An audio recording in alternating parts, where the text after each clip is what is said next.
अरे निर्णय हम करेंगे कि आप करिएगा? हम करेंगे कि आप करिएगा? बोलिए, बैठिए, बैठिए, आप पहले बैठिए, आप बैठिए मंत्री महोदय। मोदी जी का चुनाव हुआ तो वो फर्जी मुख्यमंत्री बने हुए, या हम जितने विधायक हम भी चुन करके आए हैं तो वो फर्जी वोटर से आए हैं? तो इसका माने क्या है मोदी? पहले का बजट आपका क्या था और कितना ज्यादा हम लोगों ने सबके लिए किया है? आज 3 लाख से भी ज्यादा।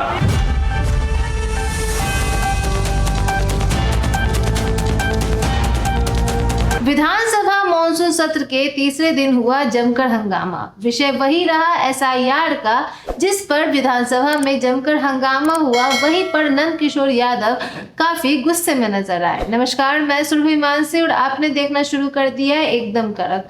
तो इस बार फिर से विधानसभा में एसआईआर को लेकर काफी जोरदार हंगामा किया गया और पक्ष और विपक्ष दलों के बीच विवाद खड़ा हो गया। इस पूरे मामले का निरीक्षण करते हुए, चर्चा करते हुए नंद किशोर यादव सबको शांत करवाते करवाते खुद काफी गुस्से में आ गए और 2 घंटे के लिए विधानसभा के इस सभा को स्थगित कर दिया। आपको बता दें कि तेजस्वी यादव को जब मौका मिला अपनी बातों को रखने का, तब उन्होंने एक बार फिर से एसआईआर को अपना मुद्दा बनाया और कहा कि ये पूरी प्रक्रिया जो है अधूरे तरीके से की गई है और साथ ही साथ काफी ज्यादा दस्तावेज मांगे गए। उनका दावा है कि बिहार वह राज्य है जहां पर दस्तावेज काफी कम देखने को मिलते हैं आम लोगों के पास, क्योंकि बिहार की जनता काफी गरीब है और उन्हें इस बात की जानकारी नहीं है। लेकिन वो कुछ बेसिक्स कागजात जैसे आधार कार्ड, मनरेगा कार्ड जैसे कागजात रखती है, जिसे चुनाव आयोग ने मंजूरी नहीं दी है, उसे लेने से मना कर दिया गया है। और वो दावा करते हुए कहते हैं कि चुनाव आयोग इसका कोई हक नहीं रखता है कि वो इन कार्ड्स के कारण और उन्हें वोटर लिस्ट से हटा देने के कारण उनकी नागरिकता पर सवाल उठाए, क्योंकि यह कार्य सरकार का है, यह कार्य गृह मंत्रालय का है। तो चुनाव आयोग का कार्य निष्पक्ष चुनाव करवाना है, ना कि किसी की नागरिकता पर सवाल उठाना। इस प्रकार से तो पहले जो भी मुख्यमंत्री बने, चाहे वो नीतीश कुमार हो या उप मुख्यमंत्री सम्राट चौधरी और विजय कुमार सिन्हा या हमारे ही कोई विधायक क्यों ना हो, वो सभी फर्जी वोटर से बने हैं वोटिंग के लिस्ट से।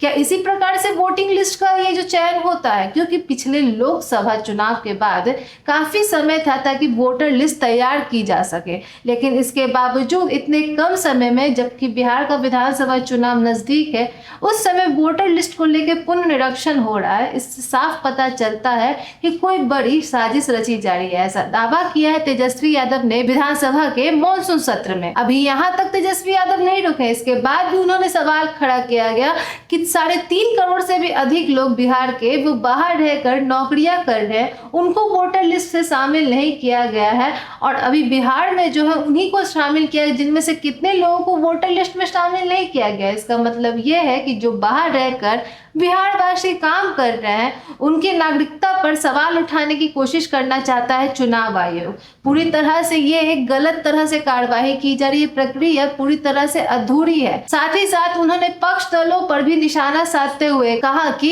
सूत्रों के मुताबिक ये कहते हैं कि जो बिहार में पुनर्निरीक्षण हो रहा है चुनाव आयोग के द्वारा, वो बाहर से आए हुए प्रवासी जो कि नेपाली है, बांग्लादेशी है, इनका यह कहना है। लेकिन चुनाव आयोग ने 780 पेजों का डाटा निकालकर खुद साथ में कह दिया है कि ऐसे कोई भी डाटा ये नहीं कहती है कि बिहार से बाहर प्रवासी आकर यहाँ बैठे हैं। इसका मतलब ये है कि बिहार में अल्पसंख्यकों को, गरीबों को मतदाता सूची से हटाने की साजिश रची जा रही है ताकि वोटों की जो है ना हेर फेर किया जा सके। और तेजस्वी यादव यहाँ तक नहीं रुके, उन्होंने यह भी कह दिया कि जो बिलो है जो कहती है कि घर घर जाके हम लोगों ने पुनर्निरीक्षण किया है पूरी प्रक्रिया के साथ, निष्पक्षता के साथ, वो खुद अपना अंगूठा लगा के रजिस्टर करके सब कुछ दे देती है और कहती है कि हमने पूरा कार्य किया है। इस बात पर पक्ष दल जो है, राज्य सरकार की वर्तमान सरकार, इसको लेकर जो नीतीश कुमार है और उप मुख्यमंत्री विजय कुमार सिन्हा और सम्राट चौधरी काफी गुस्से में नजर आए। उन्होंने भी जवाबदेही में कह दिया कि आप हमारे इन कार्यों को लेकर सवाल उठा रहे हैं, लेकिन ये कार्य चुनाव आयोग का है जो निष्पक्षता के साथ अपना कार्य कर रही है। तेजस्वी यादव की इन पूरे बयानबाजी के बाद भड़क गए विजय कुमार सिन्हा, जिसकी जवाबदेही में उन्होंने काफी जवाब दिया, जिसे आप फुटेज में देख सकते हैं साफ साफ कि नीतीश कुमार उन्हें रोकने की भी कोशिश कर रहे हैं। जिसके बाद नीतीश कुमार को जब बोलने का मौका दिया गया, तब उन्होंने भी कह दिया कि हमने जितना कार्य कार्य किया है उतना कभी किसी ने ना किया था, क्योंकि तेजस्वी यादव तो बच्चे थे, उन्हें कुछ याद ही नहीं था, ऐसा तंज कसते हुए नीतीश कुमार बोले।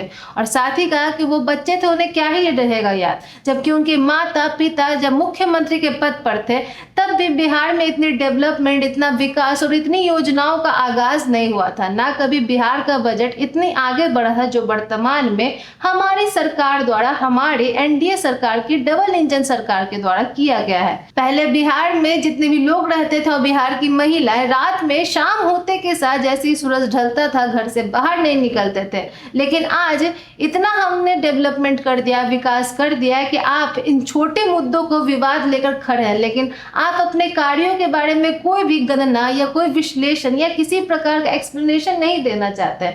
ऐसा मुद्दा खड़ा होते हुए पक्ष और विपक्ष दोनों के बीच घमासान हंगामा हुआ, जिसको लेकर नंद किशोर यादव काफी गुस्से में नजर आए, क्योंकि उन्होंने साफ साफ कहा कि हम सभी पक्ष को और सभी लोगों को बोलने का मौका देंगे, उनकी बातों को रखने का मौका देंगे। लेकिन एक दूसरे पर सवाल जवाब की जो बयानबाजी चल रही थी और एक दूसरे पर जो सवाल उठाए जा रहे थे, एक तरफ विपक्ष की सरकार जो एसआईआर को लेकर लंबा चौड़ा हंगामा कर रही है, वहीं दूसरी तरफ एनडीए गठबंधन सरकार की जितने भी लोग थे वो अपने कार्यों का बखान कर रहे थे। इसी बीच जोरदार हंगामे के बीच नंद किशोर यादव ने 2 घंटे के लिए विधानसभा का मॉनसून सत्र को स्थगित कर दिया है और यह प्रथम पाली समाप्त कर दी, जिसके बाद द्वितीय पाली अब 2 बजे होगी विधानसभा में। वैसे आपकी इस पर क्या राय, कमेंट बॉक्स में हमें बताएं, और आप इस हंगामे को लेकर जो कि विधानसभा के मॉनसून सत्र में हुआ है उसको लेकर अपनी क्या राय रखते हैं, कमेंट बॉक्स में हमें जरूर बताएं। और ऐसे ही अपडेट्स के लिए बने रहे एकदम कड़क के साथ, सब्सक्राइब करें, बेल आइकन प्रेस करना ना भूलें ताकि आपसे कोई भी अपडेट मिस ना हो जाए। बने रहे एकदम कड़क के साथ। धन्यवाद।